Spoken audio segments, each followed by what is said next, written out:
খায়রুকুম মান তাআল্লামাল হান্দাসাতা ওয়া আল্লামাহা, তোমাদের মধ্যে সবচেয়ে সেরা ওই ব্যক্তি যে ইঞ্জিনিয়ারিং শিখে এবং শেখায়।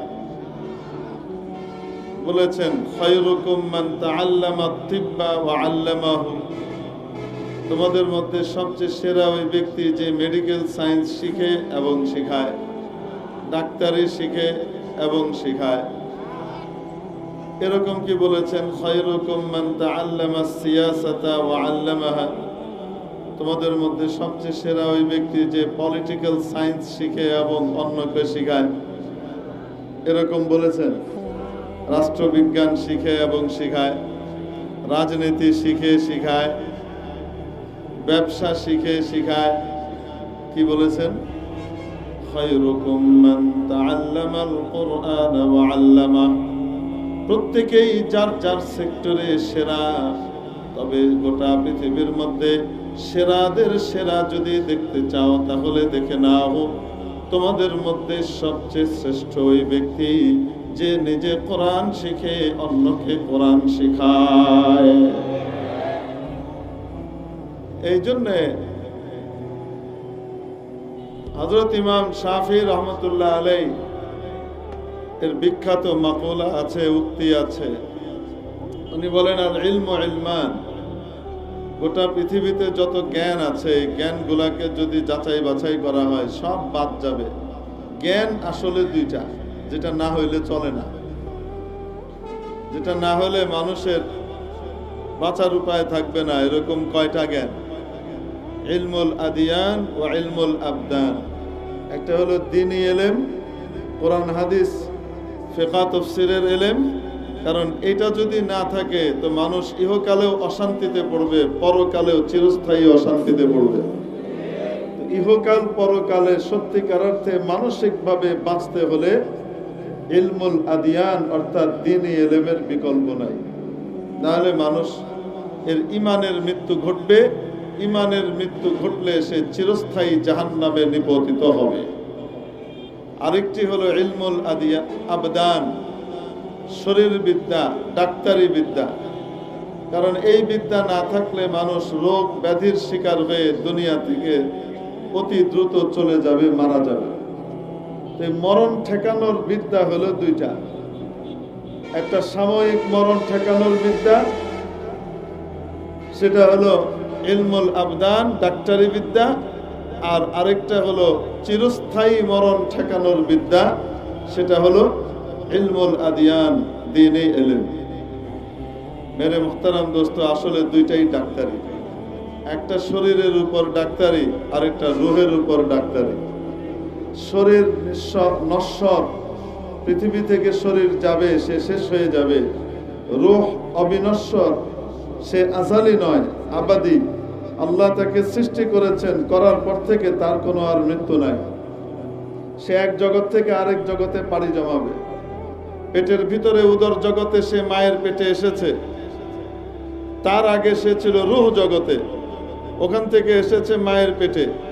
এখান থেকে যাবে সে বরজাখের জগতে, এরপরে যাবে সে হাসরের ময়দানে, সেখান থেকে যাবে জান্নাত বা জাহান্নামে। যেখানেই যাক না কেন, যদি ইমানদার হয় জাহান্নামের ভায়া হয়ে হোক আর সোজা জান্নাতে গিয়ে হোক, চিরস্থায়ীভাবে সে জান্নাতেই থাকবে, জান্নাতে ঢোকার পরে আর কোনোদিন বের হবে না। আর যদি ঈমান না থাকে তাহলে চিরস্থায়ীভাবে জাহান্নামে থাকবে, তার আর কোনোদিন শেষ হবে না। হাদিস শরীফের মধ্যে আসে, কিয়ামতের দিন যখন বিচার কার্য সম্পন্ন হয়ে যাবে, আল্লাহ তাবারাকা ওয়া তাআলা হাসরবাসীর সামনে মৃত্যুকে, মওতকে একটা মেষের আকৃতিতে নিয়ে আসবেন,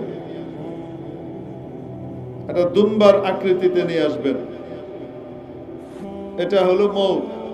সবাই বুঝবে এটা মওত। দুম্বার মতো দেখতে একটা কিছু হবে, সবাই বুঝবে এটা কি মওত। ওই মওতকে আল্লাহ সকলের সামনে মৃত্যু দিবেন, জবাই করবেন। জবাই করানো হবে আল্লাহর আদেশে। মানে মওতের মওত হয়ে গেল, মৃত্যুর মৃত্যু হয়ে গেল, আর কোনোদিন মৃত্যু নামক কিছু আসবে না। তার মানে চিরস্থায়ী জীবন। মেরে মুহতারাম দোস্ত, এই জন্য চিরস্থায়ী জীবন, এই জীবনের বাঁচা মরা নির্ভর করে ইলমুল আদিয়ানের উপরে, দ্বীনি শিক্ষার উপরে। তো রূহ তার সৃষ্টি আছে, তার সূচনা আছে, কিন্তু তার অন্ত নাই, তার কোনো শেষ নাই। আল্লাহ তাকে চিরস্থায়ীভাবে রেখে দিবেন, হয় জান্নাতে নয় জাহান্নামে। মৃত্যু নামক কোনো কিছু আর আসবে না। তো আসল গুরুত্বপূর্ণ জিনিস কোনটা, শরীর না রূহ? রূহ, এবং সেটাই সবচেয়ে দামি। সবচেয়ে দামি জিনিস হলো মানুষের রূহ, কলব। এজন্য রাসূল পাক সাল্লাল্লাহু তাআলা আলাইহি ওয়াসাল্লাম হাদিস শরীফে বলেন, আলা ইন্না ফিল জাসাদি লামুদগাহ, কান খুলে শুনে নাও, মানুষের শরীরের মধ্যে ছোট্ট একটা গোশতের টুকরা আছে, মুদগা বলা হয়, মুখে দিয়ে চাবানো যায় এইরকম আকৃতির ছোট টুকরাকে। মাদগা ইয়ামদাগু মাদগান, চাবানো। মুদগা বলা হয় এমন গোশতের টুকরাকে, এমন সাইজের, যেটাকে মুখে দিয়ে কি করা যায়, চাবানো যায়, মুখে ঢুকানো যায়। মনে রেখো, মানুষের শরীরে ছোট্ট একটা গোশতের টুকরো রয়েছে। ইদা সালুহাত সালুহাল জাসাদু কুল্লু, যদি ওই টুকরোটা ভালো হয়ে যায়, গোটা শরীর ভালো হয়ে যায়। গোটা শরীর থেকে ভালো আচরণ, ভালো কাজ প্রকাশ পেতে থাকে। ওয়া ইদা ফাসাদাত, আর যদি সেটা পচে যায়, নষ্ট হয়ে যায়, ফাসাদাল জাসাদু কুল্লুহু, গোটা শরীর নষ্ট হয়ে যায়। হাত দিয়েও অপকর্ম হবে, চোখ দিয়েও অপকর্ম হবে, পা দিয়েও অপকর্ম হবে, অঙ্গ প্রত্যঙ্গ দিয়ে অপকর্ম হবে। কারণ নষ্ট হয়ে গেছে সেই গোশতের টুকরাটা। সেটা কোনটা? নবীজি বললেন, আলা, আবার শুনে নাও, ওয়াহিয়াল কলব, সেই টুকরাটি একমাত্র হলো কলব, হার্ট, যেটার ভিতরে মানুষের রূহ এসে অবস্থান করে। মেরে মুহতারাম দোস্ত, সবচেয়ে দামি জিনিস মানুষের শরীরের ভিতরে হলো কলব, হার্ট, আর তার ভিতরে অবস্থান করে রূহ, যার জন্ম আছে, কোনোদিন তার মৃত্যু নাই।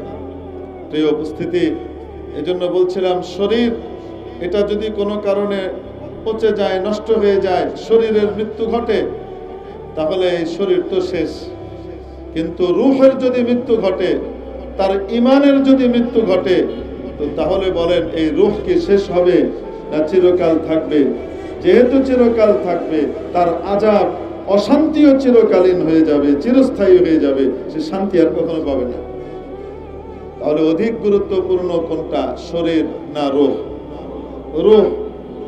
শরীরে যদি রোগ বাঁধে, শরীরে যদি রোগ ব্যাধি আসে, আমরা ডাক্তারের কাছে যাই, ডাক্তার সাহেব ট্রিটমেন্ট করেন, চিকিৎসা করেন, শরীর ভালো হয়ে যায়। কিন্তু তার চেয়ে হাজার কোটি গুণে গুরুত্বপূর্ণ বস্তু হলো রূহ। এই রূহের মধ্যে যখন রোগ হয়, মেরে মুহতারাম দোস্ত, সেই রোগকে পরিষ্কার করাবার জন্য, সেই রোগকে সারাবার জন্য ডাক্তারের কাছে যাওয়ার দরকার আছে না নাই? সেই রূহের ডাক্তারের নাম হলো আলেম। এই রূহের ডাক্তারের নাম হলো কি? আলেম। আমরা সকলে ঈমানের রোগী, আমরা সকলে ঈমানের রোগী। ঈমানের ভিতরে দুর্বলতা প্রত্যেকেরই কম বেশ আছে। অবাস্তব না বাস্তব? এই ঈমানের রোগীর ডাক্তারকে আলেম ওলামা। কারা? এখন আসেন, দুনিয়াতেও হসপিটাল আছে না নাই? একটাই হসপিটাল না, বিভিন্ন হাসপাতাল আছে, বিভিন্ন হাসপাতাল আছে, বিভিন্ন হসপিটাল আছে। একটা হসপিটালের ভিতরে চিকিৎসা কার্যক্রম চলে দুই ধরনের ব্যক্তির সমন্বয়ে। এক, ডাক্তার। দুই, ডাক্তারের সহযোগে নার্স এবং ওয়ার্ড বয়। ডাক্তার প্রেসক্রিপশন দিয়ে দেন, লিখে দেন, তার রোগ এই, ওষুধ এই। এটাকে ইমপ্লিমেন্ট করে, বাস্তবায়ন করে, এক্সিকিউট করে কে? নার্স বা ওয়ার্ড বয়। তারা এসে ইনজেকশনটা দেয়, সময়ে সময়ে ওষুধ খাওয়ায়। আসতে বলেন, ঠিক কিনা? তো তাহলে নার্সেরও গুরুত্ব আছে না নাই? ওয়ার্ড বয়েরও গুরুত্ব আছে না নাই? আছে। ডাক্তারের গুরুত্ব প্রশ্নাতীত, আছে বা প্রশ্নের দরকারই নেই, এটা প্রশ্নের ঊর্ধ্বে, সবাই জানে আছে, ঠিক কিনা? এখন বলেন তো দেখি, একজন নার্স অথবা ওয়ার্ড বয়, ইনি অনেক অভিজ্ঞ, 20-30 বছর ধরে উনি এই কাজ করেন। যখন আইভি করতে দেওয়া হয়, যখন ক্যানোলা করতে দেওয়া হয়, অনেক সময় রোগীর রগ খুঁজে পাওয়া যায় না, রগ দেখা যায় না, এরকম করে বেঁধে থাপ্পড় মারে, এরকম করে ওরম করে। যদি ভেইন না পায় তো ঢুকাবে কোথায়, খুঁজে পাওয়া যায় না। কিন্তু কিছু কিছু এমন পারদর্শী মাশাআল্লাহ নার্স আর ওয়ার্ড বয় আছে, এনাদেরকে আপনি দিবেন একদম চোখ বন্ধ করে এরকম করে একটা থাপ্পড় মারবে, কিচ্ছু দেখা যায় না, অন্ধের মতো মারবে, একদম ঠিক জায়গা মতো কি করবে, ঢুকে যাবে। হয় কি হয় না? অনেক অভিজ্ঞ, কিন্তু ডাক্তার বলেন না কেন, প্র্যাকটিক্যালি সে অনেক অভিজ্ঞ, কিন্তু ডাক্তার। এখন এইরকম নার্স 1000 আছে, কিন্তু ডাক্তার নাই। হসপিটাল চলবে? আসতে বলেন। হসপিটাল চলবে? অপারেশন চলবে? চলবে না। রোগীর বড় বড় চিকিৎসাগুলাই মার খাবে, হবে না। মেরে মুহতারাম দোস্ত, এখন অনেক অভিজ্ঞ নার্স আর ওয়ার্ড বয় মিলে তারা সিদ্ধান্ত নিলেন, এই চ্যাংড়া ডাক্তার মাত্র 3-4 বছর হয়ে পাশ করে আসছে, আমাদের উপরে খবরদারি করে, দরকার নাই এই ডাক্তারের, আমরাই এখন থেকে ট্রিটমেন্ট দিব। হাসপাতালের রোগী বাঁচবে না বুদ্ধিজীবী আর আজিমপুর ভরবে? বুঝছেন তো না বুঝেন না? গোরস্থান ভরবে। সুস্থ যদি 2-4টা হয়েও যায়, কিছু যদি হয়েও যায়, মৃত্যুর হার কমবে না বাড়বে? কেন? ডাক্তার নাই। কি নাই? ডাক্তার নাই। অতএব ডাক্তার ছাড়া শুধু নার্স দিয়ে যতই অভিজ্ঞ হোক না কেন চলবে, হাসপাতাল চলবে না। ঠিক তেমনি ভাবে রূহের যখন রোগ হয়, এই রুহানি রোগেরও কিছু হাসপাতাল আছে। যেমন একটা হাসপাতাল হলো আল্লাহওয়ালাদের দরবার, খানকাগুলা, হক্কানি পীর মাশায়েখের দরবার, এটা এক ধরনের হাসপাতাল। আরেক ধরনের হাসপাতাল আছে মাদ্রাসাগুলা, আলেম ওলামার সোহবতে গিয়ে উঠা বসা করে তাদের ইমানি রোগ দূর হয়। আরেক রকমের হাসপাতাল আছে মসজিদের ইমাম সাহেবরা, খতিব সাহেবরা, এনাদের কথা শুনে এনাদের কাছে গিয়ে উঠা বসা করে চলাফেরা করে রুহানি রোগ থেকে মুক্তি পায়, ঠিক কিনা? এইরকমই আরেকটা হাসপাতাল হলো দাওয়াত ও তাবলীগের হাসপাতাল, ইমানি ট্রিটমেন্টের হাসপাতাল। এই হাসপাতালের ডাক্তারদের নাম কি? আলেম ওলামা। বলেন, এই হাসপাতালের ডাক্তারদের নাম কি? আর ওই যে নার্স আর ওয়ার্ড বয় পুরান সাথী আর তাবলীগের কর্মীরা। এখন সব পুরান সাথী একদিকে হয়ে গেল, আলেম ওলামা যদি না থাকে, আর আলেম ওলামাকে বাইপাস করে যদি এই হাসপাতাল চালাইতে চায়, চলবে? আল্লাহ তাআলা এই কাটা কাটা সোজা কথা আমাদেরকে বুঝবার তৌফিক দান করেন।